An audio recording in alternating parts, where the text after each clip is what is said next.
My older brother and I, we saved enough to buy this really small camera. We would ride the train and take photographs of all of this graffiti. And that allowed us to kind of really explore the city in a different way. You learn how to kind of work with very little. And I think that's something that I've really kind of stuck with also, is like really just trying to be as generative as possible with whatever I have. I'm Harold Mendez. I'm a visual artist, and I currently reside in Los Angeles. The places which I pull from the most, it's, Chicago, it's Medellin, Colombia, where my mom is from, and then Zacatecas, Mexico, where my father's from.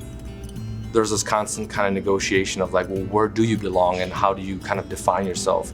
Maybe that's a thing that comes with being like a first generation American, right? It's like that you belong to one place, but you also belong to somewhere else. And so that it also just comes out in the work, this idea of sort of transformation, how you take one thing and then you mediate it, either its surface or its structure, you make it a reflection of itself. It's a new thing.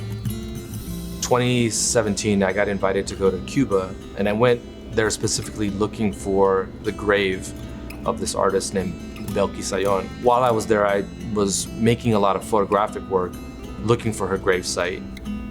And I came across this cardboard box that was sort of half torn, and it was just full of magnolia flowers. So I had this idea of what if I could make this box that, was cast, but that it would be a kind of a vessel for this accumulation of all these flowers, that it would spill out. This idea of a gesture like that is a way to kind of activate the work in a way, or to kind of finish the work in a sense. These concepts and these subjects relate to the figure of the body in a way, or the absence of the body in a way. And I think what I'm doing here is really kind of focusing on this idea of mourning. The body is not completely absent, that you're still tending to it, you're keeping record in a way. I think artists do have a responsibility to speak to the times that we're living in. Growing up, I didn't see artists like myself, or artists from like Latin America in museums really.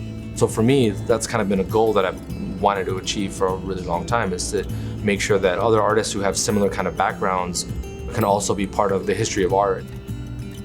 The arts industry residency, it is really demanding of you physically, but it's great. I like that. I think that good work should do that. It's definitely been an interesting journey to really experiment and really just see where making art and making a life from art has taken me. And to be able to have the opportunity to do that has been amazing.